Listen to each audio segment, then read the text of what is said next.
What's up, Drop Pod listeners? You can check out new episodes of the Drop Podcast every Tuesday and Thursday, wherever you listen to podcasts. You can find all of our content on YouTube at the Drop Golf Podcast and on our socials. That's Instagram and Twitter at the Drop_pod. No matter how you consume us, like, subscribe, rate, review, all that good stuff. Follow and listen along. This episode is brought to you by George Wall Ford. George Wall Ford in Red Bank, New Jersey is family owned and operated, proudly serving New Jersey residents with superior customer service since 1960. Rye, share your story about your experience there. Mike, I went on a tangent in one of our episodes previously about it, but I can't say enough good things about George Wall Ford. I needed a new car. I had an old. I loved the brand that I had. I loved, it was an SUV, but had 165,000 miles on it. It was just time, So I hopped on over to George Wall Ford. I saw our guy Jerry, and Jerry and his team were awesome. I mean, from stem to stern, they're there, they're helping, they're knowledgeable. They have so many cars on the lot that you can go in and say, hey, I want a sunroof, a navigation. I want this kind of rims on it. I want this kind of this, that, and the other thing. There's a great chance that they have that car with all your specs, the color, all that thing. Me, I didn't particularly care. I was like, hey, I want to be high up in the car, right? I need an SUV. I'm a big guy. I got a dog. I got golf clubs. I got beach chairs in the summer. I need something that's a little more rugged, a little more. Again, I like to be higher in my car. And I went and saw Jerry. He pointed me in the right direction. And again, it's awesome to have that kind of help and support from your salesman to the finance guy to even they got somebody who helps you set up your car, right? I got an app on my phone now that's got my auto start on it. I can locate my car if I don't know where it is. I could take a trip to Japan if I wanted to and be like, did I lock my car? And I can go into the app and lock my car. So even people helping you set up that stuff, just the hands-on approach over there is incredible. So if you need a car, head on over to George Wall. And go ask for Jerry. They were awesome there. Again, stem to stern from everybody. I can't say enough good things about it. It was an unbelievable experience. So to Ryan's point, there isn't a better place to shop for a brand new car. Just call 732-704-1932 and ask for Jeremy Wall. George Wall Ford in Red Bank for all your car buying needs. This is the Drop Podcast where we talk golf in the Garden State. I'm Mike Poro, and this is Ryan Coulott. What's up, Drop Pod people? Welcome back to Interview Thursday. You got Mike and I here. Quick intro to our guest for today, who is Leah Nowicki. Leah is the assistant golf professional at Ridgewood Country Club. She's breaking down barriers in the golf world, and she's got a very bright future in the world of golf into what she's doing. And really, it was so neat, interesting, whatever other adjectives, Mike, you want to hear about her story in golf, and then leading into kind of what her role has become here in golf. And you can tell that she's just she's a great person to have in golf, and in a time where there's not a lot of women in golf, and as we said, she's breaking down barriers, and it was really, really awesome to have her on. Yeah, listen, I think it puts a nice bow on our week here at Ridgewood. And I think when I was touching base with Dave saying, hey, listen, we'd like to get someone on from Ridgewood, who would you recommend? And when Dave throws out one name and one name only, it being hers, you know that this person's going to be an absolute gem, because when someone like Dave recommends, when Dave speaks, people listen. Right. And so there was no doubt it was a matter of us locking in a date and time with Leah. And to your point about breaking barriers, you can hear this. She's climbing the ladder within the New Jersey PGA to where she will hopefully and eventually be the president for the first female ever to have that and hold that position. Yeah. So again, just really cool to have her on, and I think you could just see like her path. You can, I don't want to say we were around her, right? Because we did it over our computers, but she just has an aura about her, a way about her that just is like, you can tell that she's very passionate about this. Her upbringing from it shows that she's super passionate about it. And it's something that is, she's someone we're going to be talking about in the golf industry in New Jersey at the very least, maybe even nationally for a long, long time. It was really awesome to have her on. So without further ado, we're going to send you to our interview with Leah. Enjoy.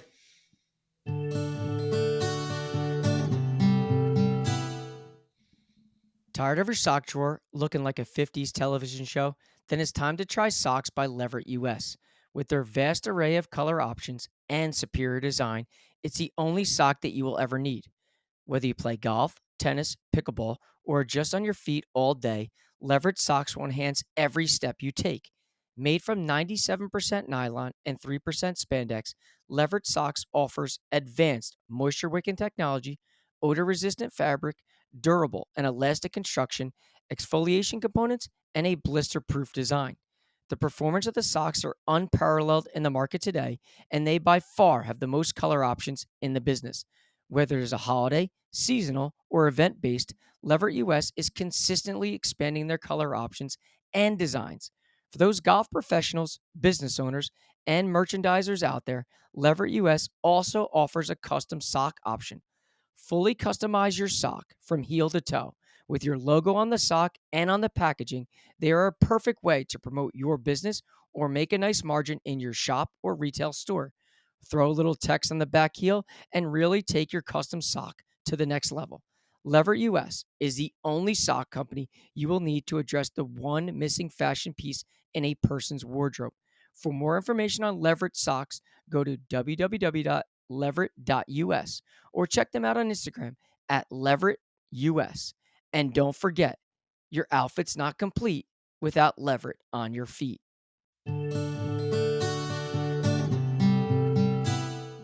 So as we continue this week's journey through Ridgewood Country Club, who better to have on than assistant golf professional Leah Nowicki? Leah, thank you so much for coming on today's show.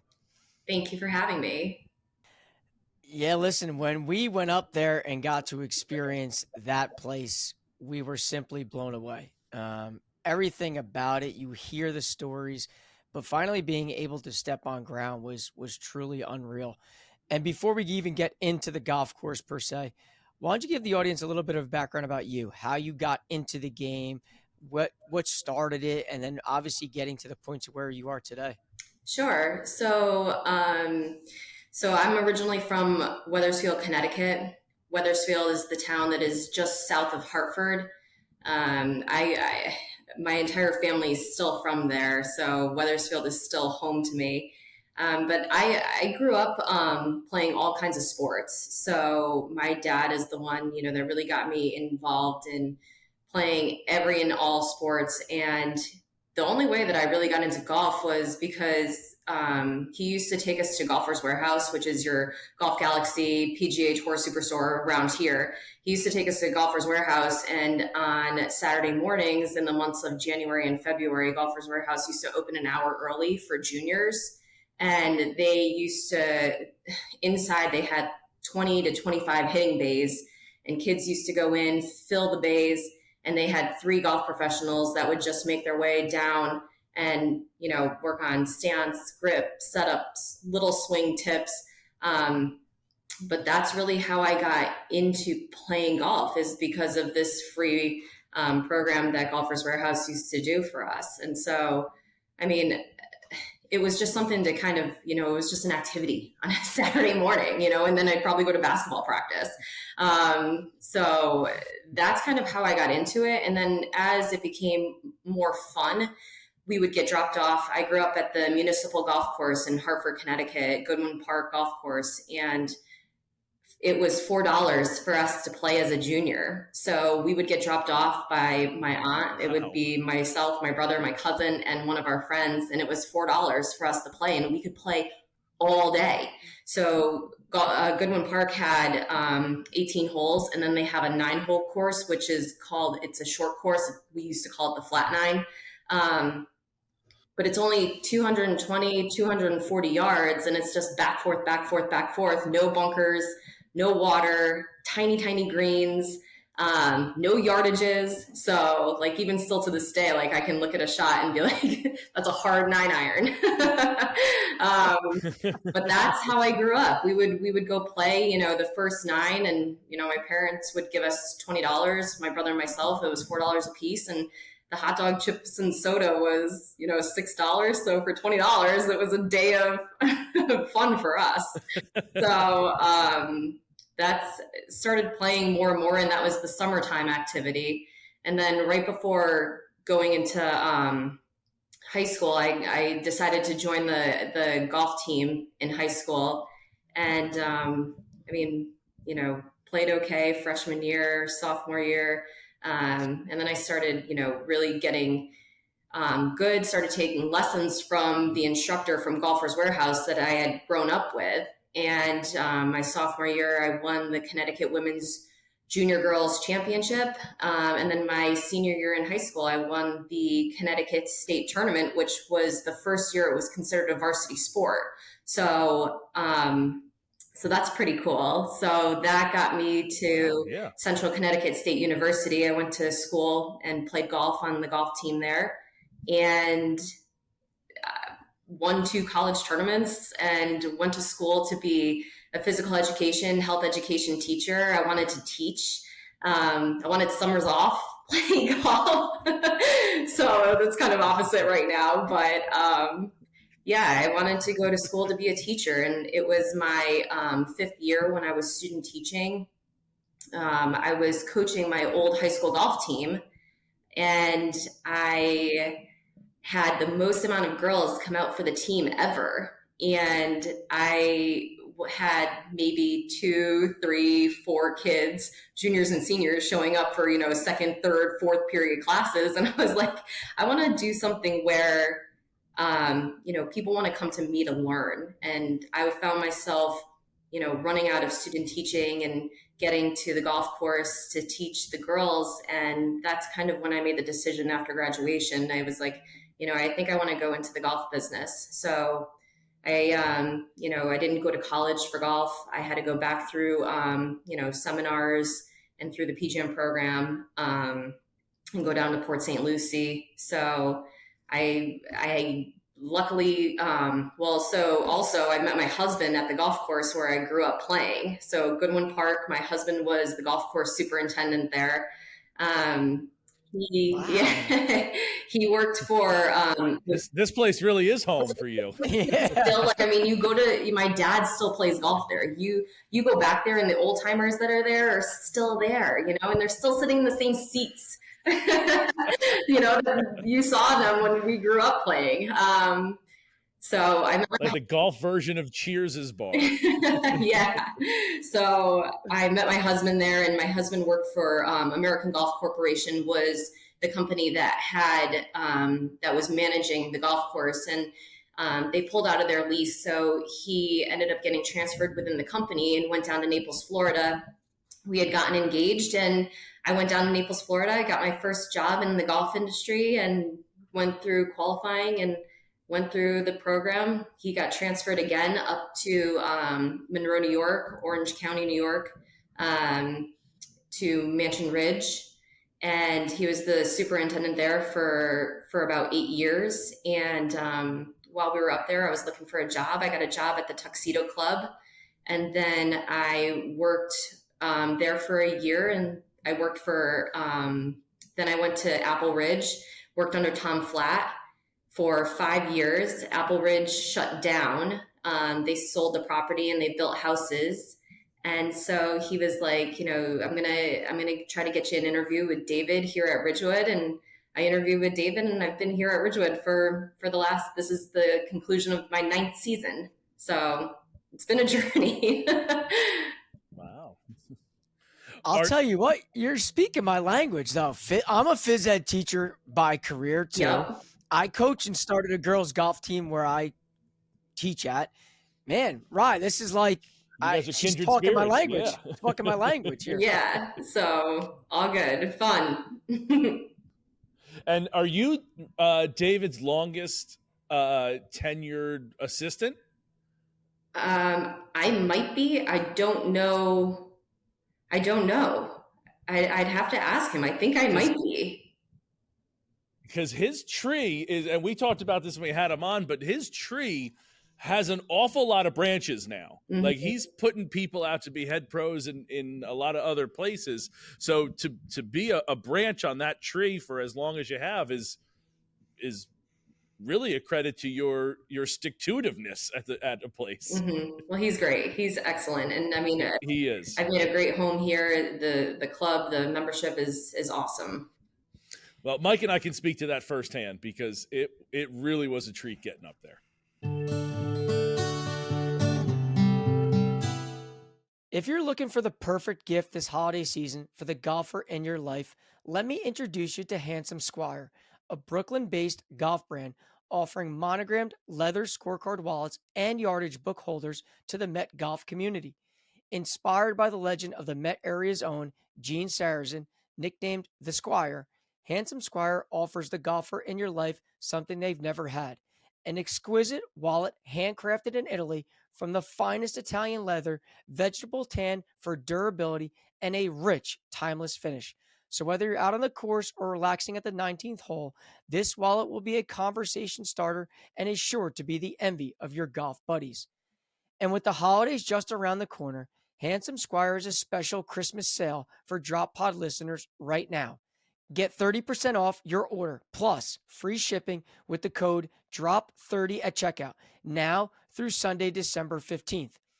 So if you're tired of shopping for that golfer in your life who already has all the latest gear and the coolest logos, get them something they've never had, a custom golf wallet personally monogrammed to make it truly their own. Visit handsomesquire.com and enter code DROP30 at checkout to get 30% off your order this Christmas. Don't miss out. This offer is the perfect way to elevate your game and gift giving this holiday season. I do, before I even get into the golf course, I was talking to Dave about some things about the golf course specifically. And when I asked about interviewing someone, you were the first name that popped up. Okay. He's like, I'm telling you, Leah would be great.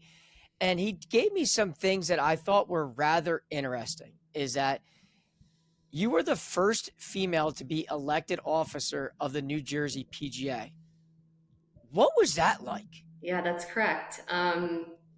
It's in. I mean, that's a crazy stat. Huge. Yeah. It is huge. So, and I mean, I just came back from the annual meeting, which was out in Grand Rapids, Michigan. First female for New Jersey, but looking around, there were a lot of females, female presidents, female vice presidents, female secretaries. I mean, it was amazing to see that.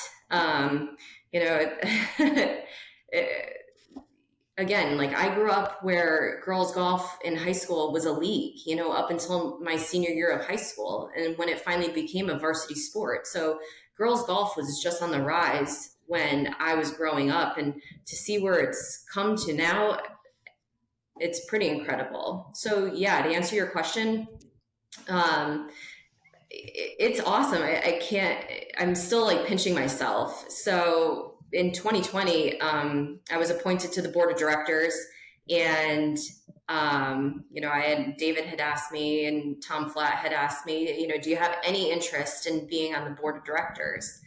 And I was like, sure, yeah, of course. So they put me on the board, and I've been on the board since 2020. And there was talk about me becoming an officer and being the next secretary. And I was like, yeah, of course, I'll go through the interview process. Why not? So went through the interview process, got the phone call, next secretary, and here I am. I mean, it's pretty incredible. It really is like an accomplishment. And I do look back at, where I came from this municipal golf course. I mean, I didn't even tell you, like when I grew up, like I didn't really grow up hitting golf balls at that golf course. I grew up at the park down the street. I used to bring a bag of golf balls, a 7-iron and a 9-iron. And my dad used to have those like hedge trimmers where you can like cut down like the grass, and so he used to mow me a tee, and I used to hit shots like at my park, and I used to hit shots to the clover patch and to the dirt patch, and I'd pace it all off to figure out how far, because I didn't grow up, hitting golf balls at a range, because range balls were expensive. So I mean, I look back at, where I came from and how I got into golf, and yeah, I do. I pinch myself and say, it's been amazing, and I can't believe I'm here.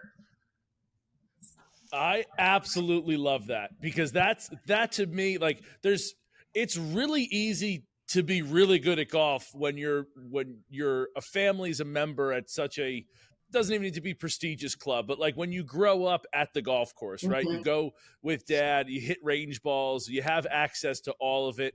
I don't want to make it seem like it doesn't take hard work, but there's definitely a leg up in that sort of spec. But you, who wanted to hit balls, dad's cutting grass for you, hitting onto the clover field, is just like, you wanted it and had to make it happen. You had so many obstacles and still got to where you are. That journey is so amazing. Yes. Yeah, and you're not, when you say like on the rise, to my understanding, if things continue, you will be the first female president as well of the section. Am I wrong with that? That is correct. Yes. It'll be 2 years as secretary, 2 years as vice president, 2 years as president. And then Yep. The rise. Oh, it just keeps going? Yeah, she moves up the ladder. Oh, I didn't know that. Okay. I didn't know if it was like a new election every time, Unless somebody keep on the climbing. floor. She's going to continue to That's climb. Incredible, yeah. The rise. Amazing. Yeah, well, and to see it, and like you started saying, in your lifetime, to see women's golf go from no spots, no teams, it was a league to then to become a team, to now to see what women's golf is today. You've been an integral part of that, whether you can really truly understand that or not. In a small way in New Jersey, but on the grand scheme of things, it's because of women like yourself that have made it happen. Yeah, no doubt. So being at Ridgewood, I think has to, at times, you've got to pinch yourself as well and say like, wow, I can't believe like every day I get to come to this place, because I think from the outside, people look at it and we're like, wow, I would love to see what that was like. And that was us until we got out there.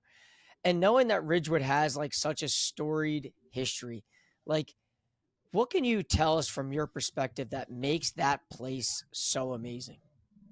Well, I mean, number one is the golf course. The golf course, it's championship conditions. Our superintendent does such a fantastic job. So, I mean, but it's championship conditions every single day. And, you go to other places and you're just like, oh my gosh, we have it so good here. And I mean, I grew up, on that hard pan, dirt. So, I have to pinch myself and say, this place is incredible. I mean, it is it's manicured so well. It's incredible. And yeah, I mean, you look at the clubhouse, and it's incredible. Mm-hmm. Yeah, it's okay to be at a loss for words, because Mike and I said the same thing as we were out there. It is, Mike, how many times did I use the word masterpiece? Because it really is, seeing what Tilly did to that place and how he makes the holes, kind of molds them into the ridges that there are, and how you have like almost like we were down on the east. Mike, what hole was, might have been hole 1 or 2, and you kind of look up and you can see like the stairs of the ridge almost, that they've kind of carved these holes into it. It really is a true masterpiece and an incredible spot. And you can, I don't know of any more adjectives other than incredible, awesome, amazing. Like you could just keep going with the same one. It's a loss for words sometimes. It is. It absolutely is. It was really, we're very, very lucky to have it in our area. And then obviously with it being a Tillinghast design, and obviously we were there the day before. Gil Hance was in there, moving some things around, which is kind of crazy to think about. Like, what are some of the things that Gil's able to do to keep the balance between like the classic elements of the course while also like kind of modernizing it? Like, what is Gil looking to do there? Well, they look back at the master plan for what the original drawing of the golf course was supposed to be. So, for example, right now, they're adding a bunker in on the back side of number 7 West, which was never there before. And it was originally drawn. And so they're going to be putting that back there. We moved the fence line on West back a little bit towards Paramus Golf Course. And they're going to put a bunker in there. So it's bringing the golf course back to the way that it was originally designed. And he's done a fantastic job, with the bunker renovation that happened right before I came here in 2016. There's always something going on. And I'm sure when you guys were here, they're redoing all of the tee boxes and they're expanding the greens. There's always something going on. So again, lost for words. To be able to do everything that they're doing. So when we were on 5's tee and looked over, you can see 7's green there, and they pointed. They were like, "Oh, that's where Gil Hance was in that tractor. That's right there. He was digging out that bunker." Right. And it's like we're going to look at Gil Hance in 100 years the way we look back at Tillinghast and how his courses are going to withstand the test of time. So it's like we were on property the day after Picasso was painting right there is what it was. And it was really pretty. The moment didn't get lost on us that was an incredible thing to see. And they talked about it, and we where is it when you walk in the front little vestibule that has like the original drawing, Tillinghast original drawing there that has the bunker. And so you can see it. So Mike and I were able to see that bunker that's the one that they were building right there that wasn't there before. Yep. It was really, really pretty cool. Yep. Always trying to make it better too. They're reshaping all of the bunkers. They're making everything square instead of rounded. It's so good.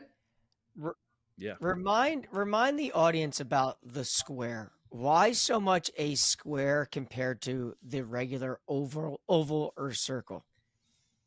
Well, oval, just from that's easy to maintain. You can take the mowers and it's easy to cut around a circle. But in order to keep something square, keeping defined lines, that's the way that, everybody looks at the hole. So everything's defined lines, and it takes a lot more manpower in order to have those squared off tee boxes. Yeah. I think that's a sneaky thing that gets overlooked from a lot of golfers is how good aesthetically a square tee box is. I truly do. And I kind of where your other eye hits, like it's the direction that we're supposed to be going, like almost like a runway. That's where we're supposed to go. Yep. Correct. Hey golfers, meet Gimme Cocktails, your ultimate beverage choice for the 19th hole. Just the right cocktail to lift your spirits, literally. Your new favorite drink on and off the course. Gimme Cocktails is a family-owned business based right here in Monmouth County, New Jersey.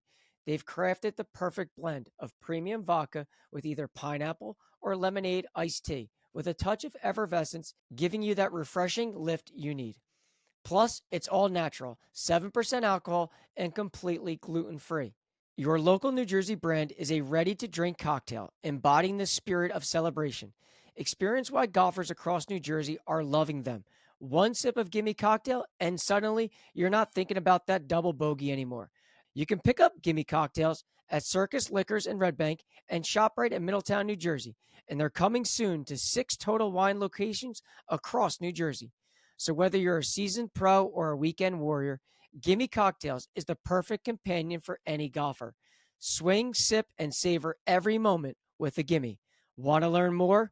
Follow them on Instagram at gimme_cocktails or visit their website at gimmecocktails.com.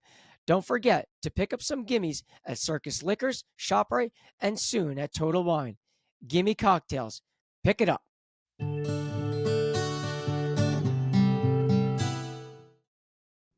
The other thing I thought that, Rye, that if you remember bringing up there is when we were on the patio and that little block that was I was in the ground, and you see that Byron Nelson was an assistant pro there, and they had that little I don't want to say, is it a brick? Is that right? On the A Plaque? paver the plaque? on the patio. Yeah. Mm-hmm. Yes. Talk about that. I mean, that is something I think when you think about like a history of a golf course, you're thinking like, all right, it was built, maybe so-and-so had a tournament there or this, but we're talking like one of the all-time greats worked at this place. Like that's it's just crazy to think about. Yeah, the the flagpole competition. So Yes. he hit the flagpole, and I think he hit the flagpole on his second shot. And so during the U.S. Amateur, we did a flagpole competition where the amateurs could come up and try to hit the flagpole, and we do it for our member guests. I mean, it's in history, you know. And then we are standing where one of the greats stood, and trying to hit the same shot. And when you do hit it, arms are up in the air. Oh my gosh, you hit the flagpole. You can get added to the wall of people that have hit it. It's fun competition, something that we've been doing now. We did it for our 3-day member guest this past October, and we did it for the amateur, and we've done it a couple other times. What's the secret? You got to hit like a 5-iron, like a stinger, or are we trying to hit like a loft a wedge to it? That's a big draw. That's great. So the other thing I want to ask about the golf course too is obviously it's hosted major golf tournaments, and I'm not just talking about like your member guests that you guys do. I'm talking like national events, multiple PGA Tour events, the Barclays, the Northern Trust, but obviously, and even I mean, if we want to date ourselves here, 1935, the Ryder Cup was even there. So this place obviously has the history, but most recently it did host the 2022 USAM, and I think for the audience, they get, they may watch it, they may see it, they may, get to experience it that way. What does the club do differently besides the rerouting of the course to ensure like all the aspects are ready? Like what is some of the things that go into, are they making the greens faster, or what is the conditions like for something like that compared to already what are pristine shape that we got to play it in? Well, that's the USGA working with our grounds team, and they kind of set the tone for how they want the golf course to play. And they'll say, hey, here's where, this is what hole locations we want. This is where we want the tees to be. This is, how high we want the rough to be. So they'll set all of those parameters for us. Same thing with like the PGA Tour. They'll come in, they'll bring their own team, and they'll say, hey, this is where, we want and how we want the golf course to play. But yeah, I mean, as far as the US Amateur, the USGA came in, I mean, we had to go out and fundraise. We had to find a bunch of volunteers in order to help from August 15th to August 21st. I'll always remember those dates. We needed ton of volunteers. We needed, I did all of the buying for the merchandise for the shop. We had the shop inside, we had the tent outside. So there's all sorts of things that go into planning and prepping. I mean, and that's years in the making. Yeah, incredible. Yeah, it really is. And I was going to ask, like, even this, they used Arcola as well. So like, how was that? Like, did you guys have a lot of connection with Arcola, which obviously you do because it's close by, but was the USGA keeping you guys separate, or did you have to collaborate a lot with them? I'm not exactly sure how the USGA, I'm pretty sure, worked with us and worked with Arcola, because the way that the qualifying worked, we had 18 holes played at Ridgewood, and then the next day they would go and play 18 holes over at Arcola for the qualifying. So it was a flip flop, and they could go and practice over there. So Arcola did need to be in championship conditions also. But yeah, it's a team effort. They did, same thing with logoing and merchandise over there also. So, but yes, USGA working with both facilities. Yeah. Okay. I got a couple here that I'm dying to know. You being over there for as long as you have now, what is your favorite hole? 7 West. 7 So West. that's the Okay. The one where they're building the bunker. Oh, the bunker. Yeah. Oh, yeah. Okay. Yeah. I mean, and when you talk, why 7 West? So there's something about being in that low valley down there, and just the way that the hole sets up fits my eye. I mean, and when you talk about Tillinghast and strategic bunker placement, you've got the bunker and the fairway on the left-hand side, which, my normal shot is the draw. So I should aim down the right. I mean, we are simpatico, you and I. Sometimes, it's too much of a draw and I end up in the bunker anyway. So try to hit a small cut, aim at the bunker on the left-hand side. Sometimes it's hit straight into the bunker. Sometimes it cuts, but also the way that the rough cuts out into the fairway. So, I mean, if you overcut it, you're in the rough over there. But then when you get up to the green surround, you've got the little chute that comes down where your approach is. So if you are in that right-hand rough and you hit a flyer, you land it in front of the green, that ball will scoot up and go to the right. But if you do hit a good shot and you hit the green, that green is very receptive also. But bunker on the left, bunker on the right, now bunker in the back, favorite hole. And that bunker behind, if you're in that and the flag is in the back, you're not getting anywhere close to it. It is going to roll and roll and roll and roll. I mean, it's hard to say, that one to me stands out the most. But there's so many great holes out there. I mean, 7 West, 8 East is another favorite. 7 Center is another favorite.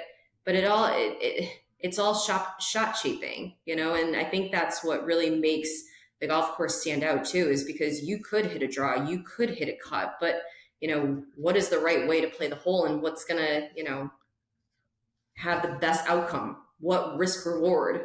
And so there's all good. Mike's 7 Center is where Dave came out and said hello to us, and that's where you got very nervous in front of him and hit some poor shots.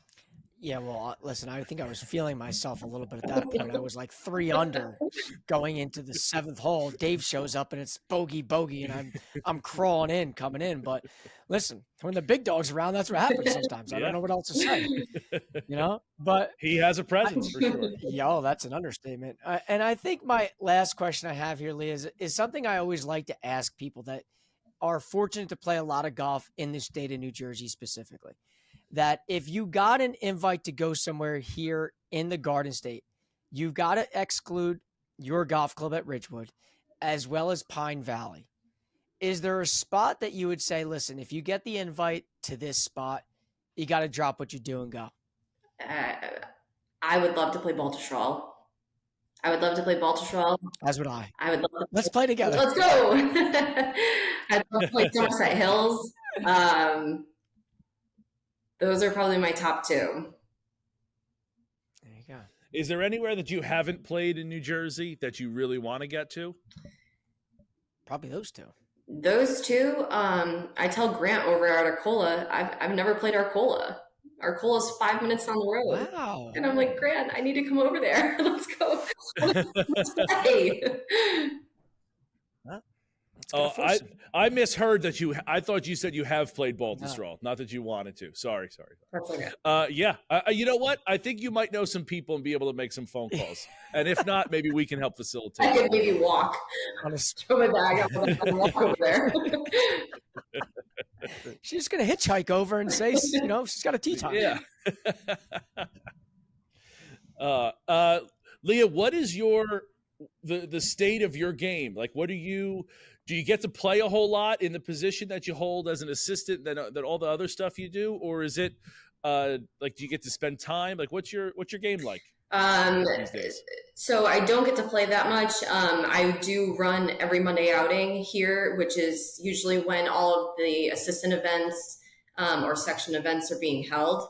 So for the 9 years that I'm here at Ridgewood, I've worked every Monday outing. The 5 years that I was at Apple Ridge, I worked every Monday outing. So haven't been able to play as much. I'm hoping that is going to change in my 10th year. So I'm hoping, but I mean, we'll get my game is fingers crossed for you. Fingers crossed, but my game is pretty steady. We teach a lot.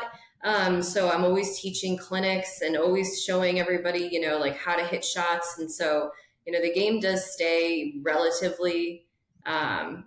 I will hit bad shots every once in a while. That's when I grab the teaching professional here and I'm just like, hey, I just need a mental teaching coaching right now. Sure. I need you to just look at my swing and just talk me through it. And it's usually like a 5-minute, like, what are you doing? You know how to make a golf swing. What are you doing? Square yourself up and, make your normal swing. So, so hoping to play a little bit more. I that always blows my mind when we ask people, like, do you get to play your course a lot? And it's amazing that so many people are just, oh, no, I don't get to, or even like it maybe it is because they're younger, but I've known some people who've been interns, like someone was an intern at Congressional down in Maryland that I know.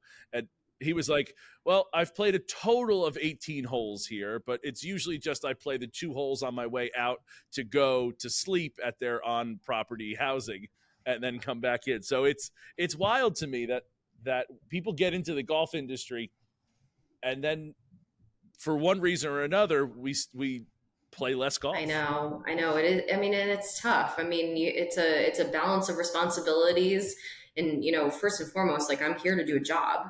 So, right. I have to do the job first and then teaching. And then, if I can play a little bit, I will. I do live an hour away. So, and I do have a husband and a 10-year-old. So, that'll make it difficult too. I'm coming home. My husband's like, hey, tag, you're in. Yeah. So it is just figuring out how to balance. But I mean, he's super supportive. If I ever just say, hey, like, I'm going to go play 9 holes. I mean, he's like, go do whatever it is that you need to do. So, but yeah, I mean, it's, we got into this game because we grew up playing golf and, then you get to work and, it kind of slows down playing. So, hopefully that's changing just a little bit because it's easier for the guys and girls that, are a little bit younger and live really close to the property. So it's easier for them, but, with the husband and, kids, it does, it's a juggling act for sure. Mike likes to say he plays Tetris between his job, the girls, the Uber driving, that's good. all that he's got to juggle there. So. Well, Leah, thank you so much for coming on. This has been amazing. Congrats to you, all your success. Best of luck in the future. Looking forward to having you on again some point as you continue to climb the ladder. And maybe we'll get you on. We'll see you on some leaderboards next summer. Awesome. Thank you so much for having me.